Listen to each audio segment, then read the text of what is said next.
Hola, muy buenas tardes. Bienvenidos a nuestra clase número 129 de las clases abiertas de la Facultad de Artes y Humanidades.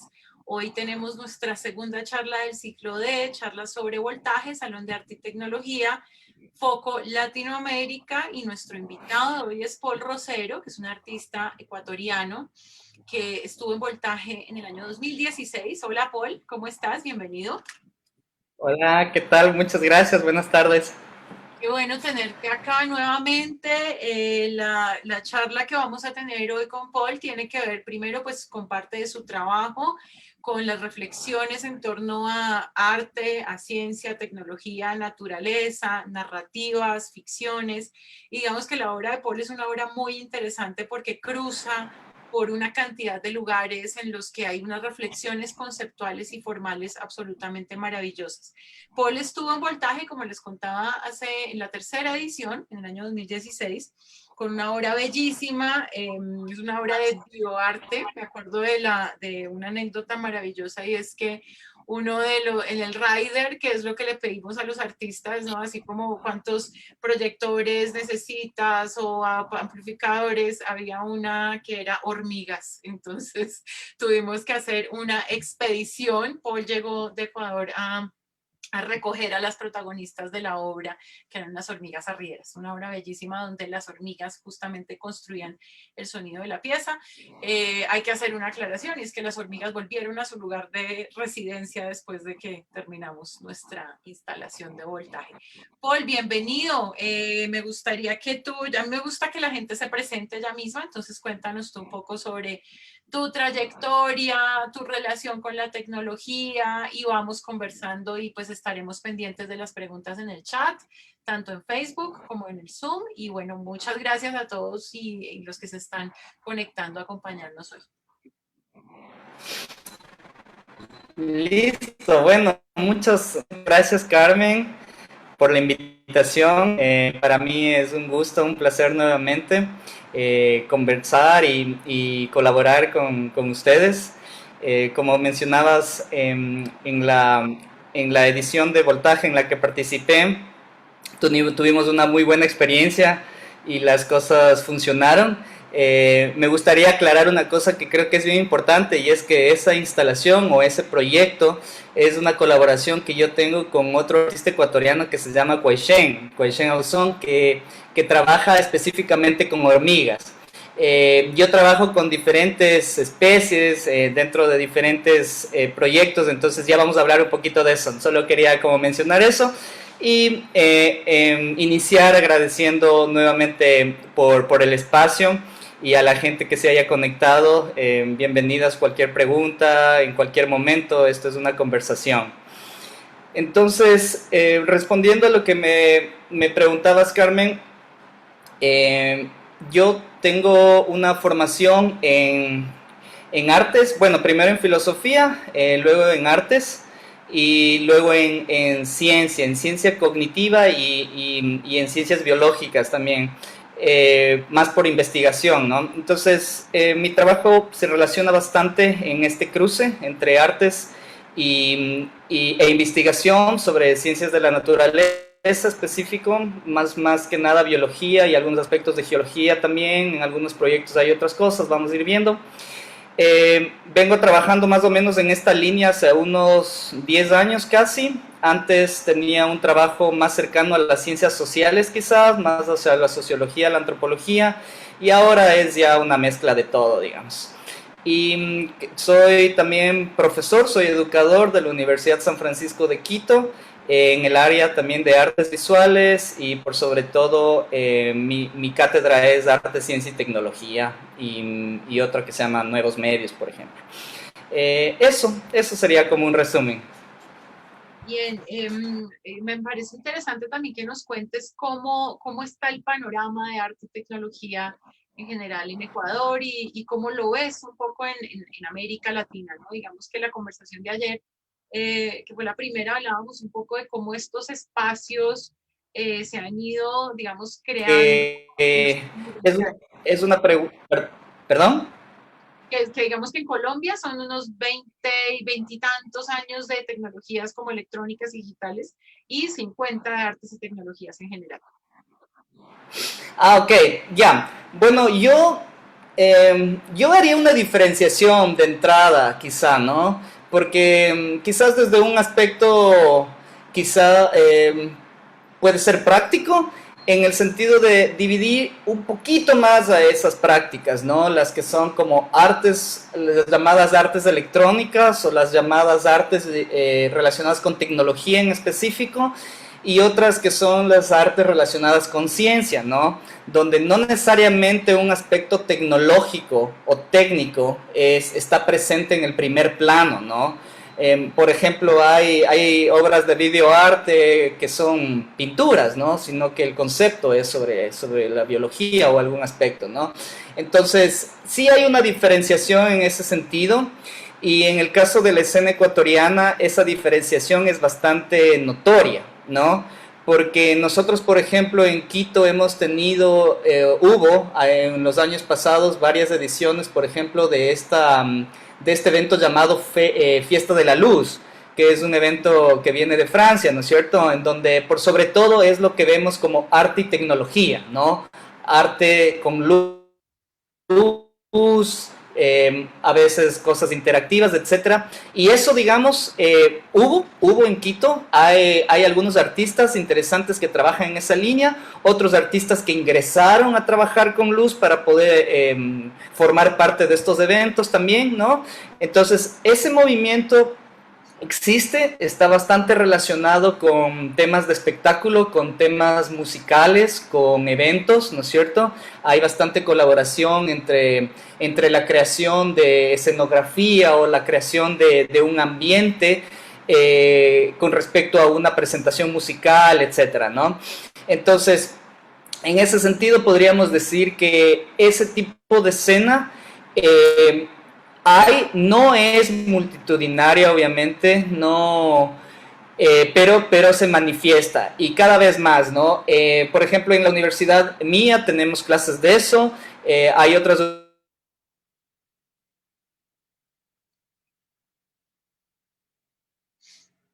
cada vez hay nuevos artistas y que están presentando trabajo específicamente con tecnología. Por otro lado, el tema de arte y ciencia es quizás un poco más pequeño, ¿no? No es algo más, tan ampliado, y en ese aspecto también nosotros podríamos profundizar ese tipo de colaboración entre arte y ciencia, porque hay muchas formas de colaborar, ¿no? Muchas de esas formas, y quizás las más comunes, no son una colaboración horizontal, ¿no? Sino que muchas veces un artista se acerca a un científico en busca de información, o en el caso contrario, un científico se acerca a un artista para en necesidad de algún skill, de alguna habilidad, y por lo general eso termina como en un intento de difusión de la investigación científica, ¿no? Entonces quizás vamos a ir conversando un poco más que las colaboraciones entre arte y ciencia pueden ser más significativas y más profundas que ese tipo de difusión, ¿no? Entonces, resumiendo, podría decir que de los dos mundos de la relación entre arte y tecnología, hay más en Ecuador que de arte y ciencia, y a nivel latinoamericano es algo que está, yo creo que en crecimiento, ¿no? Yo cada vez estoy encontrando nuevos artistas que trabajan en esta línea, que no sé, por las redes sociales, etcétera. Y te cuento que hay un libro que está a punto de publicarse, hecho por Joanna Page, que es una investigadora de la Universidad de Cambridge, que le has de haber conocido, ¿no? Sí, sí, Estuvo, sí, en- claro. estuvo en Colombia, estuvo aquí en Ecuador, estuvo en diferentes países, ¿no? Entonces, el libro de ella va a salir, y me parece que ese libro es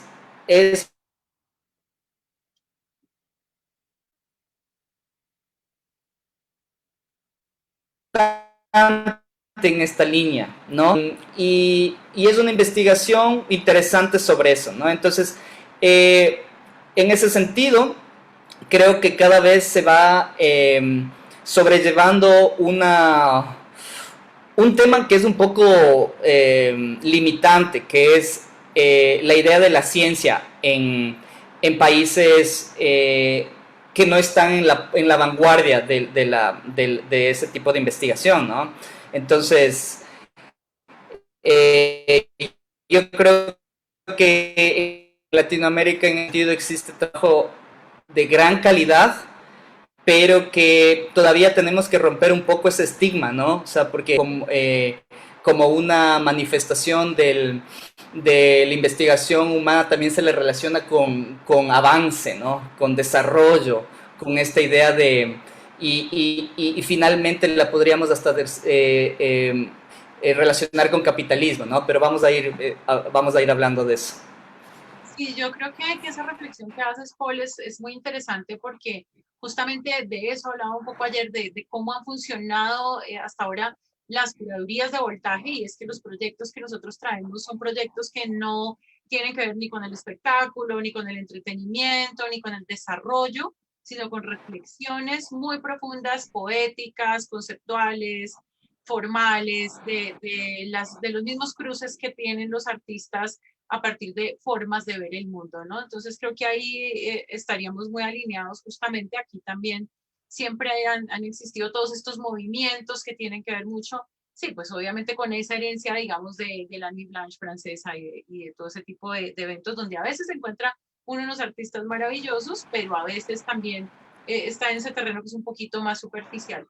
Em, Creo que es bien interesante también cómo lo pones ahí, cómo lo planteas, ¿no? La idea ayer hablábamos mucho de eso, de cómo se construye una identidad a partir de este tipo de ejercicios o de proyectos o de obras, donde es definitivamente el discurso desde lo local, ¿no? Desde lo latinoamericano, y eso nos interesa muchísimo, que termina siendo muy diferente a esos otros discursos de innovación y de capitalismo también. No sé, muéstranos trabajo, Paul. Me encantaría que nos compartieras algunas de tus obras, que habláramos de los proyectos más recientes, de lo que hiciste con la Bienal de la Antártida también, que ese es otro tema maravilloso. Entonces, por favor, por donde quieras mostrarnos y hacer reflexiones y vamos conversando. Ok, chévere. Ahí podremos, voy a intentar hacer entonces un puente que tiene como, de alguna manera, como un punto central esta idea de territorio, ¿no? Ahorita de alguna manera el aspecto general es territorio, nosotros ocupamos esta región y la diferenciación de la creación se manifiesta influenciada a través del territorio, esa es una pregunta, ¿no? Entonces, cuando yo me he preguntado eso, también me he preguntado, por ejemplo, cuál es aquel territorio, aquel sitio que menos te puede influenciar, ¿no? ¿Cuál sería aquel lugar que está menos cargado de cultura humana y en el cual tú puedes practicar una suerte de ejercicio creativo y de vaciamiento a la vez, ¿no? Entonces, cuando empecé a pensar en esto, que tiene que ver obviamente con lo que estamos hablando, porque es como una respuesta a la realidad geopolítica en la que se manifiesta el arte y la ciencia también, por ejemplo. Ahí es cuando se me ocurrió la primera vez el primer proyecto que hice en la Antártida, que estabas refiriéndote. Entonces yo esto fue más o menos en el 2011 cuando estaba desarrollando esta idea, y en el 2013 fue la primera vez que pude ir a la Antártida, ¿no? Entonces, ese fue un proyecto de sonido. Voy a empezar a mostrar algunos proyectos a manera de un viaje, nuevamente tomando en cuenta el territorio, ¿no? Entonces, para mí es muy importante ese tema, es muy significativo, es determinante la idea de cómo construyo una relación con ese entorno, ¿no? Desde qué punto de vista, desde qué lugar de enunciación, cómo yo me ubico, cómo se construye esa relación, ¿no? Porque ese territorio puede ser local en mi país o puede ser una isla en medio del Atlántico, ¿no? Entonces hay una construcción, ¿no? Entonces voy a compartir la pantalla y voy a mostrar un poco de ideas al respecto, ¿ya? Entonces, hace un tiempo estoy escribiendo y desarrollando esta idea de presentación que propone un viaje desde las alturas, desde el canopy, desde el dosel de un árbol en un bosque nublado, en un bosque húmedo, un bosque lluvioso, de bajada hasta el nivel del mar. Entonces, quiero compartir aquí un par de proyectos que responden a ese tipo de trayecto, y en ese trayecto la construcción con el territorio va cambiando, se va desarrollando de diferentes formas, ¿no? Entonces voy a explicar y voy a hablar un poquito de esto, si me permiten. Súper. Entonces, me estaba refiriendo primero a esta idea de estar arriba del árbol, ¿no? Como arriba del canopy que se llama, o del dosel de un árbol, ¿no? Y en realidad esta es una idea que viene desprendida de este proyecto, ¿no? Este es el segundo proyecto que hice en la Antártida durante este evento que se llamó la Primera Bienal Antártica en el 2017, en el que me invitaron por el anterior proyecto que mencioné, el del 2013, ¿no? Que era el proyecto de sonido. Entonces, en este precisamente hay un juego, hay una relación que se construye con un elemento que es totalmente territorial, es un elemento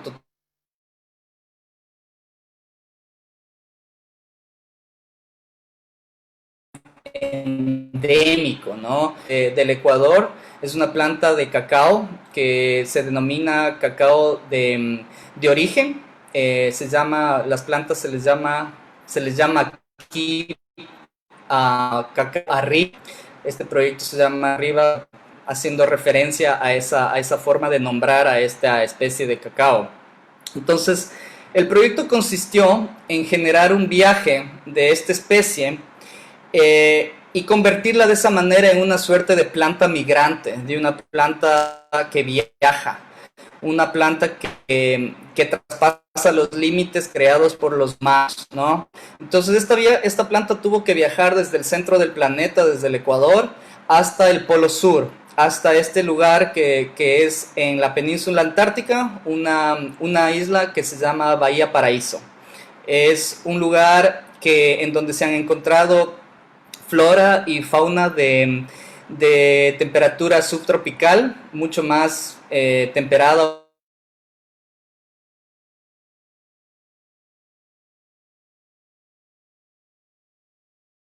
es actualmente la Antártida, y esa fauna y esa flora recién cuando Antártica y Australia estaban pegadas, ¿no? Entonces, de alguna manera, nosotros estamos hablando de un proyecto del tiempo también, ¿no? Esta cápsula que están viendo ahí está conceptualizada como una cápsula del tiempo, que eventualmente a esta planta le permite viajar en el espacio y en el tiempo. En este caso, como haciendo un viaje a una posibilidad del pasado, donde una planta tropical o subtropical puede establecerse en un lugar como este, que en el futuro se convirtió en un lugar completamente congelado, ¿no? Entonces, la idea también del proyecto era construir como un encuentro temporal entre pasado, presente y futuro a través de este elemento, basado en una especulación del qué pasará. Quizás hay un momento en que una especie se puede adaptar a vivir sobre un iceberg o sobre un pedazo de hielo, y lo hace, ¿no? Entonces, esta obra tiene que ver con eso. Hay obras que tienen que ver tanto con el territorio como con la materialidad misma que provoca o que se desprende de estos territorios, ¿no? Entonces, yo tengo mucho trabajo que tiene que ver con volcanes, por ejemplo. Dada la situación nuestra de los países andinos, yo nací y he crecido en Quito, he vivido en otros lugares, pero Quito es mi ciudad. Quito es una ciudad totalmente emplazada en el medio de la cordillera de los Andes. Mi forma de referenciar la ciudad fue a través de tener este volcán Huagua Pichincha siempre a mi derecha, viendo la ciudad desde norte a sur, por ejemplo, es una forma en donde está presente, ¿no? Entonces, trabajo relacionado con volcanes, eh, vengo haciendo desde el 2015 más o menos una serie que se llama El Pabellón de los Andes, que, que explora mucho de esta idea que te comento de la que estamos hablando ahora, ¿no? De cómo a través de un elemento natural y a la vez territorial, uno puede explorar un tipo de futuro distinto, un tipo de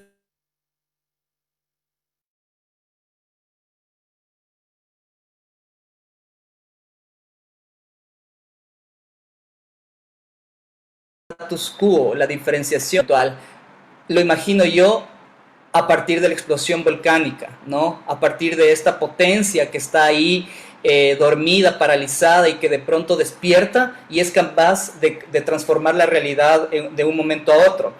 Y esa realidad incluye, obviamente, aspectos sociales, aspectos económicos, aspectos políticos, ¿no? Ustedes también en Colombia tienen volcanes que han explotado. Hay este volcán, se me escapa el nombre, pero es la película que hizo Rubén. Está el del Me Ruiz, ayuda. ¿no? El desastre de Armero, que es el más El Armero, famoso. exacto, el Armero, ¿ya? Entonces, por ejemplo, parte de esta serie, uno de los videos, uno de los proyectos que desarrollé, lo hice en el Azufral, que es este volcán cerca de Ipiales, ¿no? Al lado, casi al lado del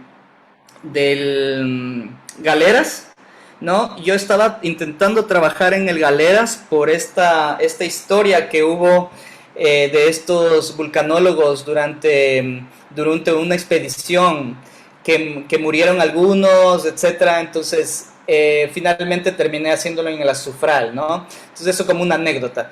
Finalmente, la pieza que están viendo en la pantalla es una pieza que me comisionaron para una exposición de Yoko Ono, en donde Yoko Ono tenía desde los años 70 un proyecto que se llamaba The Water Event, como el evento del agua, en donde invitaba a 12 artistas a producir contenedores de agua, ¿ya?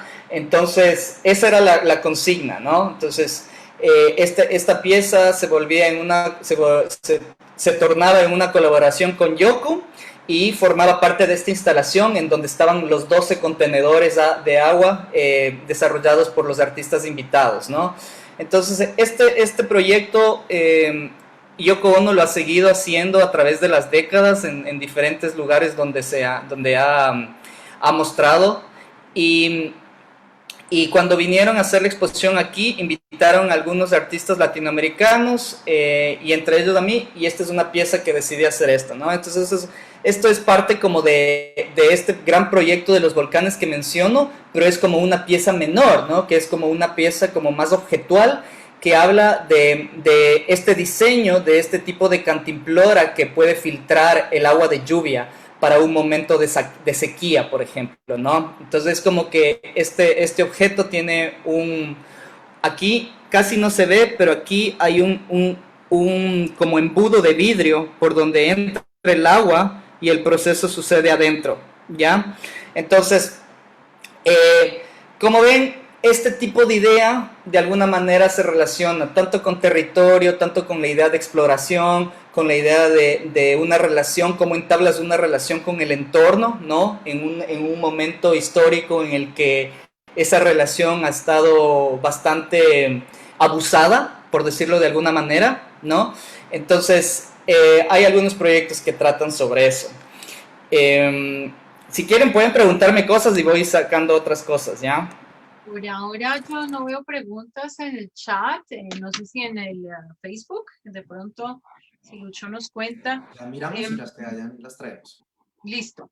Yo siento que vamos por un camino muy interesante, Paul, porque digamos que lo que me interesa, la reflexión que tú planteas tiene que ver justamente con eso, con el territorio, con los materiales, con los elementos y con una relación que establece unas reflexiones en un nivel digamos, muy puntual y muy profundo, ¿no? Que tiene que estar emplazado en ciertos lugares y que responde a unas dinámicas donde hay todo un proceso creativo donde justamente ese análisis parte a veces de pronto, como digamos, del método científico, pero toca otras realidades donde se convierten en objetos absolutamente poéticos como este que acabamos de ver.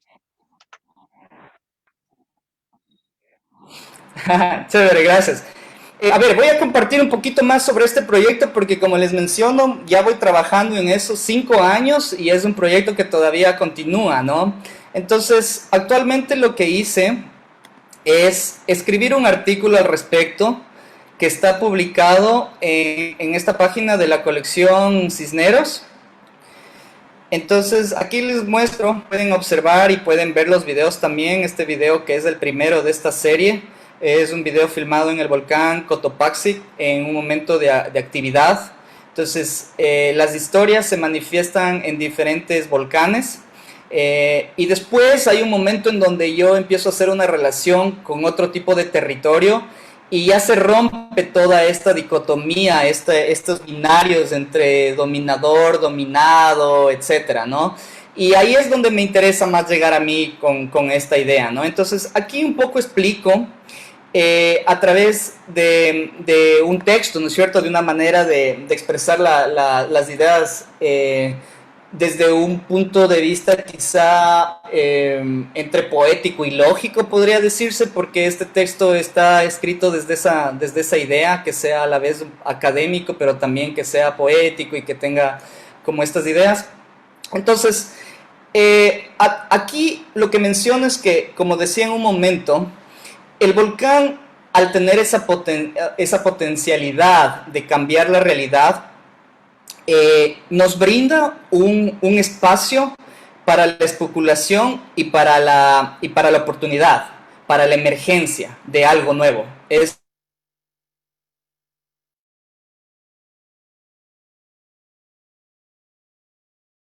un lugar per se. Y esa idea, cuando tú te das cuenta de esa idea, es cuando ya se rompe la localidad.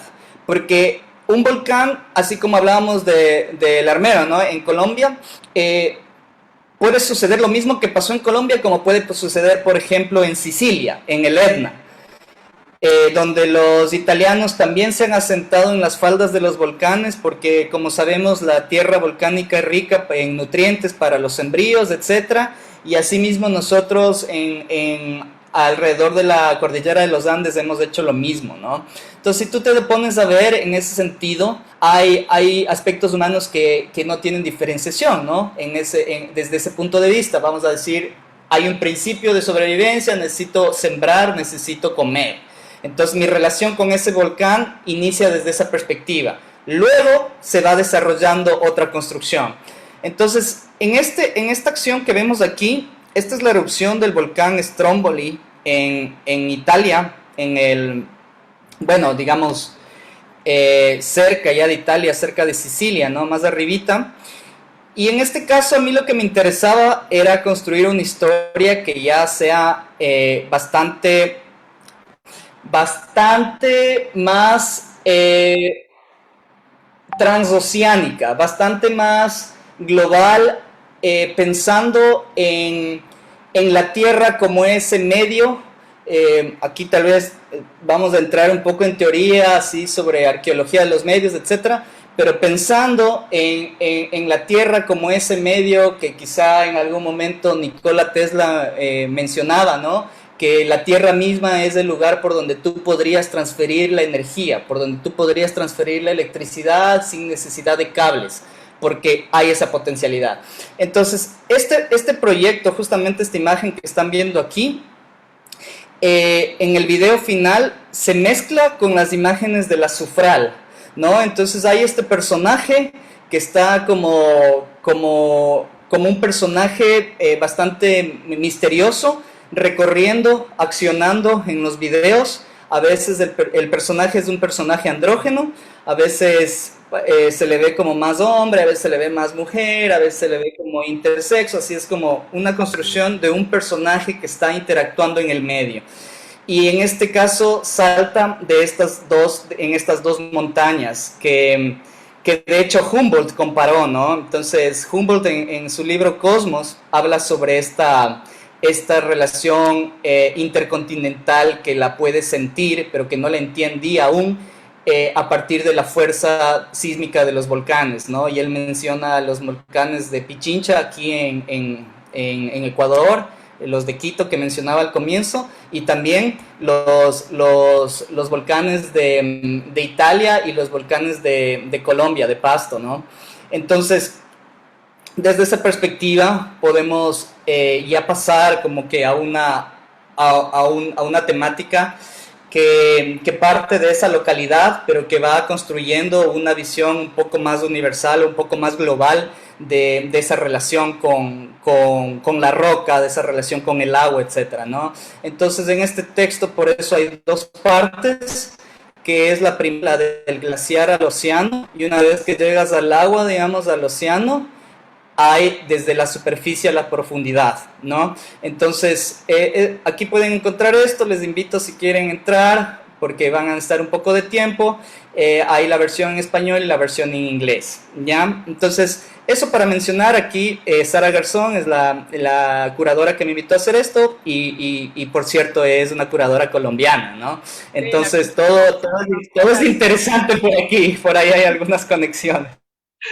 Paul, justamente hay una pregunta en el chat y es de Oscar, que creo que ya un poco le respondiste y pregunta si puedes contar un poco más sobre la Azufral. Él es de Pasto, de esa zona donde está el Galeras también, y dice que ese lugar tiene un poder muy fuerte en su biología y que le interesaba la obra. Entonces, tenemos a alguien de la zona conectado viendo y saludos a Pasto.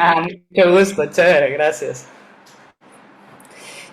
Sí, precisamente como comentaba, a ver, voy a ser muy preciso en estos datos. Justamente aquí en el texto te puedo mostrar la historia del Galeras. Es el tercer capítulo de este proyecto, ¿no? Entonces, ¿qué es lo que me interesó ahí? Me interesó que en Ipiales estaban en un congreso de vulcanología y era una época en la que, bueno, para empezar, digamos que la vulcanología es una ciencia no exacta, ¿no? No podemos predecir las cosas con una exactitud para decirte a qué horas va a explotar un volcán, etcétera, no sabemos de eso. Y desde esa perspectiva, esto fue en el 1993, estos vulcanólogos que eran los más avanzados, digamos, los más prominentes de la Tierra, de todo el mundo, se concentraron en Colombia para este congreso en el 93, ¿no? Y parte de las actividades del congreso fue hacer una exploración al cráter del Galeras para hacer mediciones. El cráter del Galeras en sí mismo es un volcán bastante activo, ¿no? Es un volcán que está en actividad constante y su paso es restringido por ese sentido. Lo que pasó aquí es que no pudieron predecir la explosión y finalmente los colegas hombres, los científicos como de cabecera, estaban dentro del cráter o cerca del cráter del Galeras cuando empezó a erupcionar y algunos de ellos murieron en el hecho y uno de ellos, un científico, un vulcanólogo ruso que era quizás el más famoso, el más, digamos, arriesgado, etcétera. Y por sobre todo a mí me interesa que solo eran hombres los que estaban ahí, ¿no? Y era como, ¿por qué? Mientras habían dos vulcanólogas mujeres que se llaman Marta Calvache, que estaban más abajo, como haciendo un tipo de actividad, digamos, ¿no? Entonces, cuando explota el Galeras, los que lograron empezar a escapar empiezan a caminar, les empieza a caer las rocas incandescentes y están ahí heridos, etcétera. Y la gente de la defensa civil colombiana no entra a auxiliarles, porque obviamente tiene miedo. El volcán está en erupción. Hay un lugar de control que es más o menos al frente y ahí es donde están viendo todo, ¿no? Desde este lugar de control. ¿Y qué hacen Patty y Marta? Ven lo que está pasando, ellas estaban más abajo como en las faldas con el carro y dicen, no, nosotros no vamos a escapar, vamos a subir a rescatarles a los que están ahí heridos porque si no van a morir. Entonces a mí me impactó mucho como esa idea ese evento, ¿no? Que es valentía, es lealtad, es respeto, es amor, es etcétera, ¿no? Y son esas las que rescatan a estos vulcanólogos hombres que estaban ahí y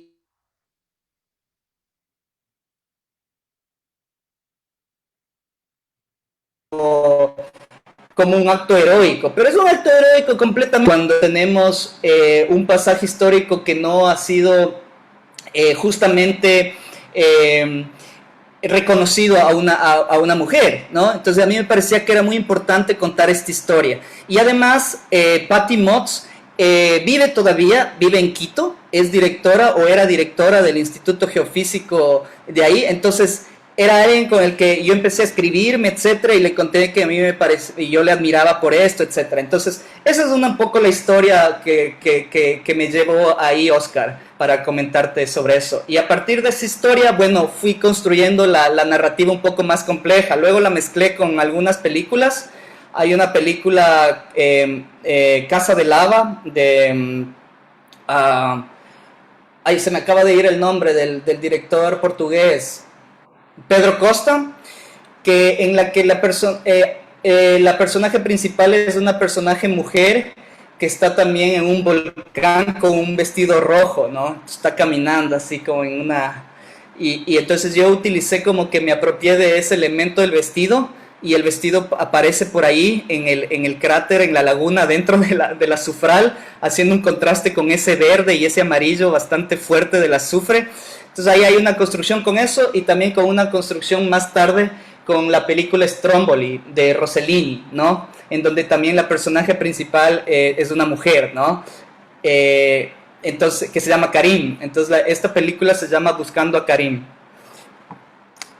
Justamente hay una pregunta acá que creo que ya se empezó a responder. Pregunta Cuerpo Pacífico, ¿qué rol tiene la ficción narrativa y literaria dentro de tus obras? Es decir, a los textos, y creo que acá en esto pues nos dimos un poco una idea, ¿no? Estás navegando entre la información científica, entre lo histórico, el archivo, la crónica, y de pronto algo que viene mediado por el audiovisual, por el cine, por ciertos imaginarios, ¿no? Digamos que eso es parte interesante de esta obra y creo que responde un poco a esa pregunta. No sé si quieres elaborar un poco más, Paul. Ya, vamos a seguir elaborando. ¿Cuál pregunta me estás hablando específico? Ya de las narrativas, ¿no? ¿Qué rol tiene la ficción, la narrativa y lo literario? Y también hay Ya, otra pregunta sobre el tiempo, ¿no? Yo creo ya. que están enlazadas un poco.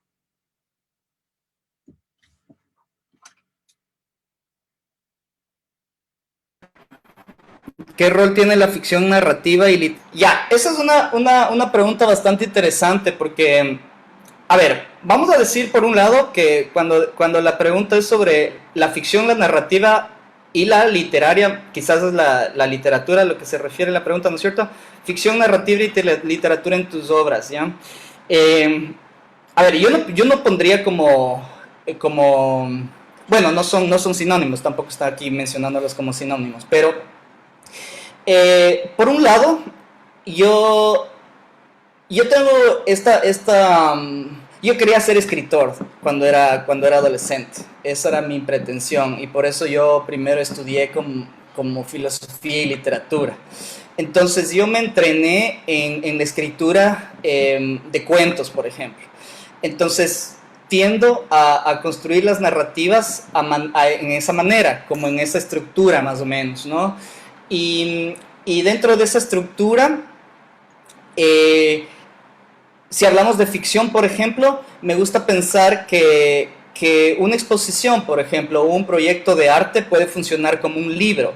Ahí hay una relación bastante directa y el rol que tiene, por ejemplo, una ficción o una historia de un libro en la capacidad de producir imaginación en el lector es lo que a mí me interesa también en la experiencia estética. El cómo el arte puede producir imaginación, puede producir pensamiento, puede producir reflexión en la persona que lo mira, que lo experiencia, que lo escucha, etcétera, ¿no? Entonces, esa capacidad que tiene este momento, esta relación intersubjetiva entre objeto, sujeto, sujeto, sujeto, etcétera, o interespecífica entre diferentes especies, es algo donde yo encuentro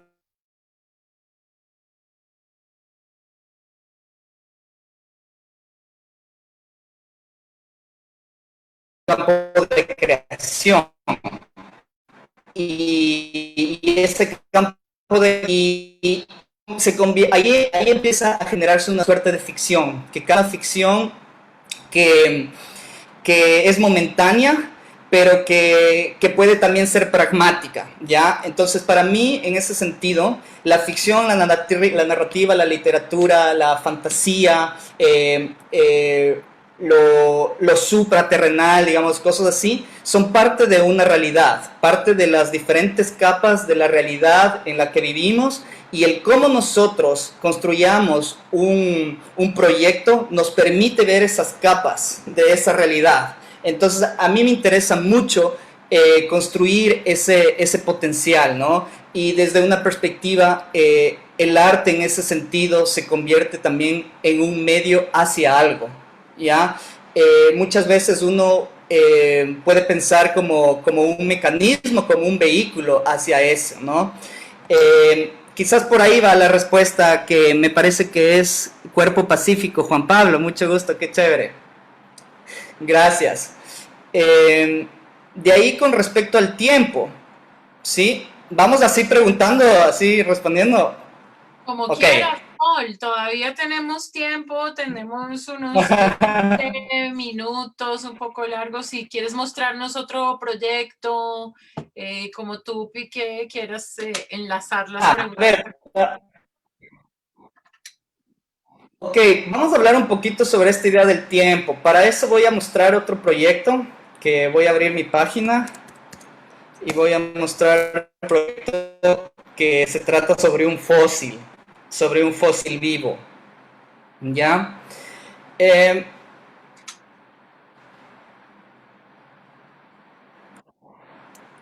Lo tengo que mostrar en la página porque está por ahí, ¿ya? Entonces, bueno, muchas gracias. Aprovecho para agradecer a las personas que están viendo. Espérense un ratito que no se abren.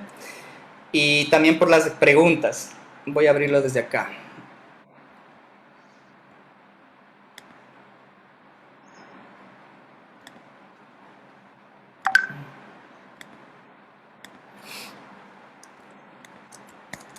Ya, ok.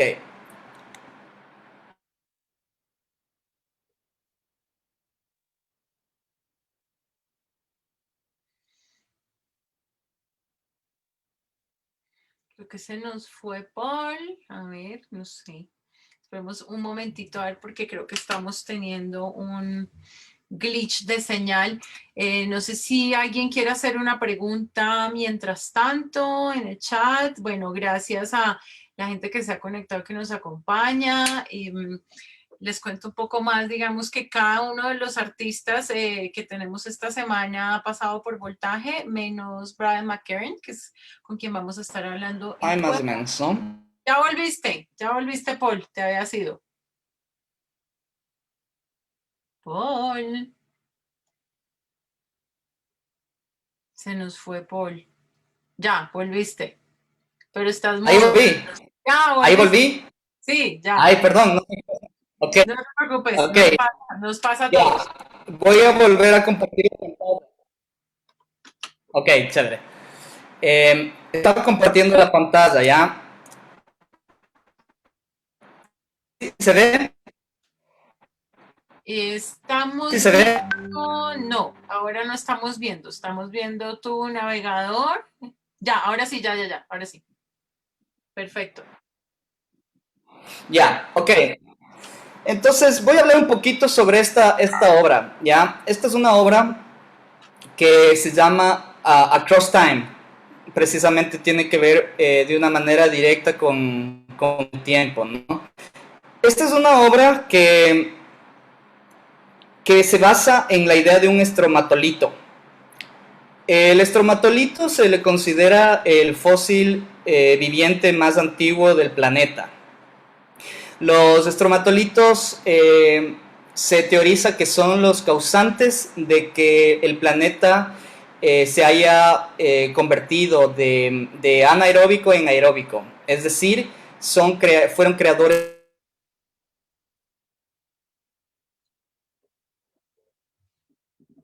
las cianobacterias que componen el estromatolito, ¿ya?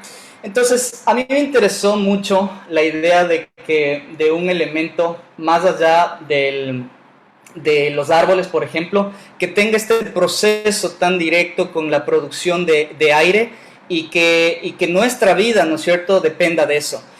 Nosotros somos dependientes, por ejemplo, del mundo vegetal. Nosotros no podemos vivir sin el mundo vegetal puede vivir sin nosotros, ¿no? Si nosotros queremos colonizar la luna, por eso hay tantos experimentos sobre cómo cultivar verduras, hortalizas, etcétera, en diferentes condiciones, ¿no? Y estas condiciones también se asemejan a las condiciones del espacio.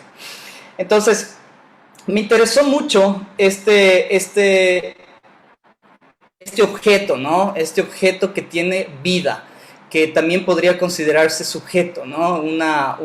Con agencia, un elemento que ha otorgado la posibilidad a todos los otros para que estemos aquí, ¿no? Entonces, de alguna manera, si nosotros pensamos también en las plantas han terraformado la tierra para que los demás podamos habitar, ¿no? Entonces, hay una relación directa con esto. ¿Cómo nosotros podemos darnos cuenta de esto? Esa es una pregunta sobre el tiempo. Según lo que yo he estado investigando, the host has yeah. Nosotros naturalmente no pensamos en tiempo profundo. Nuestra percepción temporal es bastante corta, ¿no? Solemos pensar en los tiempos que nos alcanza una construcción de la memoria que abarca en pocos casos siglos, digamos. Pero es complejo pensar en términos de miles de años, en términos de millones de años, aun cuando existen especies entre nosotros que tienen esta edad, ¿no? Especies vivas que están interactuando, que están ocupando su lugar y que tienen 2000, 2500 años, ¿no? Entonces, a mí me interesa mucho el gesto de tratar de reubicar la posición que el humano ha construido antropocéntricamente en la interacción con el entorno. Entonces, bastantes de mis ideas o algunos de los proyectos incluyen gestos que tratan de deslocalizar esa posición céntrica del humano. Muchas veces esa posición se logra deslocalizar quizás con una estrategia de escala física, digamos, de tamaño, u otras veces con una estrategia de escala temporal, ¿no? Entonces, si nosotros pensamos, por ejemplo, solo tomen en cuenta una tortuga, por ejemplo. Las especies tortugas han estado en el planeta muchísimo más tiempo que nosotros, ¿no? Las hormigas, las arañas, etc. Entonces, si nosotros nos comparamos en una línea histórica, vamos a ver cuán poco tiempo ocupamos en el planeta y cómo de una manera tan hasta agresiva hemos intentado dominarlo, ¿no? Entonces, en este proyecto, por ejemplo, y quizás respondiendo a la pregunta, el tiempo es asumido dentro de esta estrategia dislocadora, de la posición en la que yo me asumo con respecto a este objeto que tiene una edad mucho mayor a la mía, ¿no? Uno podría tener el mismo acercamiento, por ejemplo, con un cactus, ¿no? Con un cactus de San Pedro. Como dice la canción de Cerati, que a mí me encanta, ¿no? Ha crecido 100 años para poder tener o ver lo que tú estás viendo, ¿no? Y a partir de un evento, una experiencia, esa longevidad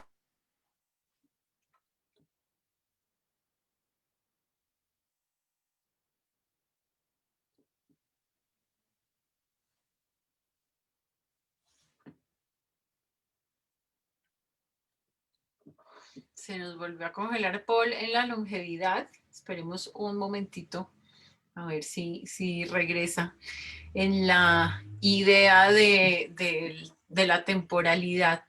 Mientras vuelve Paul, pues las preguntas han sido muy interesantes. Digamos que estas reflexiones de Paul tienen mucho que ver con el sentido profundo de la relación entre la naturaleza, entre la forma en la que la percibimos y sobre todo con formas de percepción, ¿no? Yo creo que esa es una de esas preguntas súper interesantes en las reflexiones.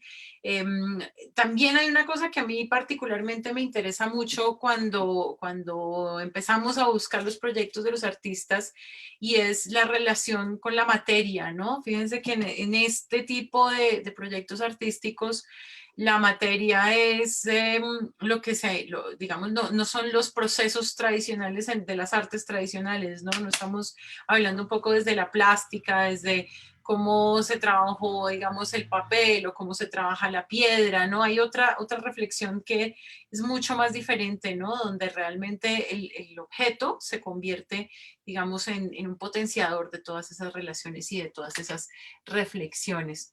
Eh, Ahí dice, por ejemplo, Juan Sebastián, es muy interesante la mezcla que se realiza entre lo natural y lo artificial en busca de un sentido y de una experiencia para el observador. Exactamente, y esa es parte de la relación que nos interesa mucho en Voltaje y sobre todo en el momento de escoger las obras, ¿no? Aquí obviamente estamos hablando de las ediciones anteriores de Voltaje, en las que hemos tenido siempre instalaciones, objetos emplazados en el espacio. Un poco la pregunta para nosotros en este año es cómo lograr esas relaciones en un momento en el que estamos mediados por la pantalla y por estas tecnologías, ¿no? Que era un poco la pregunta que le iba a hacer a Poli, es en qué posición y en qué lugar está ahora un trabajo que creo que esta pregunta nos atraviesa a todos, ¿no? Cuando hay una relación tan importante con lo matérico, con la naturaleza, con el espacio y con el mismo sentido, digamos, de esos elementos, ¿en qué posición nos encontramos los artistas que trabajamos en esos campos, ¿no? Entonces también digamos que esa pregunta va a influenciar mucho las obras que se están produciendo en este momento, ¿no? Obras en las que no hay tantas posibilidades de salir y de hacer las cosas. Volvió Paul otra vez. Estábamos haciendo una reflexión, Paul, sobre el sentido matérico de las piezas, ¿no? Acá, por ejemplo, Juan Sebastián habla de la mezcla entre lo natural y lo artificial en busca de un sentido y de una experiencia para el observador. Y yo hablaba un poco de cómo estas obras que tenemos en Voltaje hablan de los materiales desde otros lugares muy diferentes, ¿no? No desde el lugar en el que se hablaba en el arte tradicional o en el arte clásico de la piedra, sino que acá es otro elemento completamente diferente y lo mismo su sentido. Ok, chévere. No, perdón, tengo que pedir disculpas por los cortes. Justamente estoy aquí medio cerca del océano haciendo parte de un proyecto, entonces creo que es por eso que se cae la conexión. No sé hasta qué momento me escucharon antes, pero bueno, estaba hablando sobre el tema de la relación con el tiempo a través de otras especies, ¿no? Y cómo aproximarnos a una construcción interespecífica utilizando el tiempo como un medio de respeto hacia el otro o hacia el no humano, ¿no? Es como, básicamente, yo llego a la casa de tus abuelos y les saludo con más respeto, o algo así, si lo quisiéramos resumir de una manera, ¿no? Entonces, hay ahí, pero bueno, es más complejo que eso, pero yo veo de esa manera los árboles, los animales, y desde ese respeto me aproximo, ¿no? Otra pregunta Mm, que surgía, Paul, es tu relación, digamos, con la creación tiene que ver mucho con los materiales, con la naturaleza, con lo objetual, ¿cierto? Con construir piezas, con hacer esas reflexiones. ¿En qué posición estás ahora en el momento en el que estamos mediados por pantallas, por la imposibilidad a veces de acercarnos a esos lugares donde hacemos investigación? ¿En dónde está Paul Rosero hoy, en 2020, el año de la pandemia? bueno, Eh, esa, creo que la pandemia, como a la vez que nos ha impuesto estas trabas y que a la vez son aprendizajes, nos invita a abrirnos a otras cosas, ¿no? Entonces, yo ahorita estoy haciendo una exhibición virtual, que es como un ambiente de realidad virtual, en el que no me había metido como hace unos 8 años que dejé de trabajar un poco en esas plataformas. Por ciertas razones, no cabe ahorita ese tema, pero eh, ahorita estoy haciendo eso como una forma de seguir experimentando ideas sobre percepción que siempre he venido trabajando, ¿no? Cuando hablamos todas estas construcciones entre sujeto-objeto, etcétera, son sobre estudios sobre la percepción, cómo vemos colores, cómo vemos formas, cómo vemos tamaños, todas cosas así. Y estoy también haciendo una película que es sobre una planta, otro árbol, ¿no? Que es el árbol de Chinchona, que es un árbol muy famoso, quizás de los más famosos dentro de la historia de la medicina, ¿no? Y muy, muy famoso dentro de nuestro territorio, especialmente entre Perú, Bolivia, Ecuador, ¿no? En donde estuvieron las plantas más poderosas que tenían el alcaloide quinina, que hasta la época de la Segunda Guerra Mundial fue la principal cura de la malaria, ¿no? Entonces, ese es un proyecto que ya llevo algún tiempo. Estuve filmando justo en las Islas Azores, que las Islas Azores son en el medio del Atlántico, entonces era un paso casi obligado para todos los barcos que venían de Europa, ¿no? Y también los jesuitas son quienes llevaron la chinchona, la quinina a Europa, y ellos siempre pasaban por Azores, ¿no? Ellos fueron de los que más modificaron las islas, dijeran. De hecho, hay un montón de viñedos y todo. Entonces, esa película se construye con algunos momentos de esa historia, pero en lugares bien raros. No como en los lugares más típicos de la historia en sí mismo, ¿no? Por ejemplo, esto de los Azores, no creo, es como una historia paralela a eso. Entonces, esa es una. Y de ahí también tengo algunos proyectos de investigación que es sobre biodegradación. Como tú decías, los materiales han sido algo que yo he trabajado durante todo el tiempo en mi obra, pensando en la producción de biomateriales. Por eso, por ejemplo, he trabajado con gusanos de seda, con insectos que producen material y fabrican, construyen arquitecturas también, ¿no? Arañas, etcétera. Y estoy en un proceso que estamos haciendo biodegradación de plásticos utilizando hongos y también bioremediación de colillas de cigarrillo, separando las toxinas a partir de un mecanismo que incluye una suerte de compost, etcétera. Entonces, son proyectos que tienen que ver con ideas de futuro sobre sostenibilidad, sobre medio ambiente, ¿no?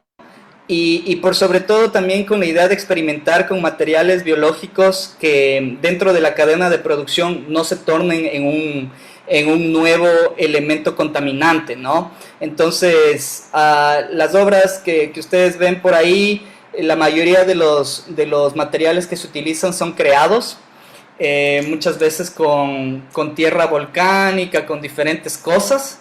Entonces, ese tipo de trabajo lo estoy haciendo en mi estudio. Como tú dices, no podemos ir a la universidad, pero en el estudio tengo un pequeño laboratorio que lo estamos ahorita montando más, y esos son los proyectos que continúan. Y las clases, obviamente, ¿no? Yo soy profesor, entonces también esa es mi labor, digamos, como de educador, y la otra es como la de artista, la de creación, digamos. Eso. Pues creo que ya cumplimos una hora conversando, nos podríamos quedar mucho tiempo acá porque los proyectos de Paul son súper interesantes. Ahí les puse el link el laberinto, de que yo lo estuve recorriendo el otro día cuando lo publicaste tú. Y creo que de pronto un poco Juan Sebastián hace una reflexión ahí hasta qué punto la mediación como la que realiza la realidad virtual y los espacios inmersivos digitales pueden ser un camino para este nuevo arte. Y creo que en este momento esa es una posibilidad, ¿no? Nosotros justamente lo que estamos haciendo este año en Voltaje, como les contaba, es construir nuestra sede virtual, que es el Bronx Distrito Creativo, y nos interesa mucho también. El viernes vamos a hablar más de arquitecturas, de la idea de estos espacios postindustriales, de la ruina que convive en el entorno urbano, de cómo traer la naturaleza o nuestra naturaleza a esos lugares.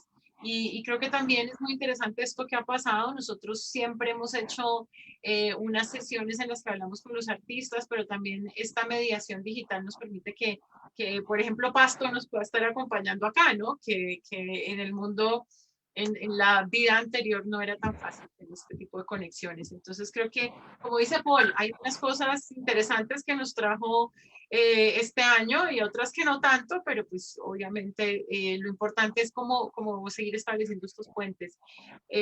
Muchas gracias, Paul. Yo los invito a todos a que sigan su trabajo. Ahí nos puso los enlaces. Está paulrosero.com. También está lo de la colección Cisneros, que es una obra realmente maravillosa.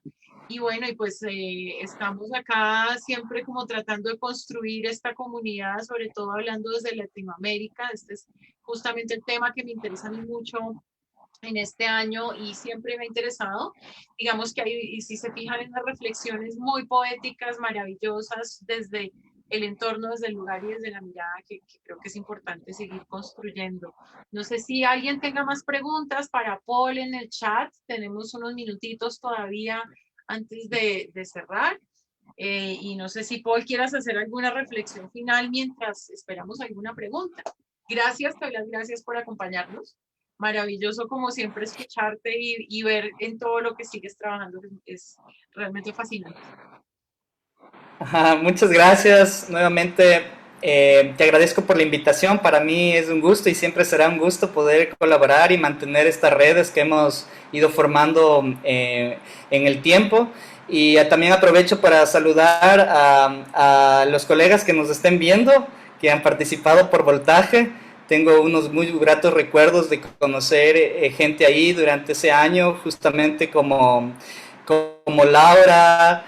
No, mañana les toca a ellos, ¿no? Sí, Laura y Leo están mañana, exactamente. Ya, sí. Entonces, a través de ellos seguir construyendo esta idea, ¿no? Que es, es, eh, es necesaria y requiere de mucho pensamiento, ¿no? Esta idea que tú mencionas constantemente de Latinoamérica. Eso da bastante para conversar, quizás otro momento podríamos hacer un panel así y plantearnos todas estas ideas de cómo se construye esta noción a partir de una práctica y más aún en una práctica relacionada con arte, con ciencia y tecnología, ¿no? Entonces, eso, muchas gracias a las preguntas, muchas gracias por los saludos, me alegro mucho que les haya gustado y nuevamente disculpen por los recortes, por los cortes del internet, pero así estamos.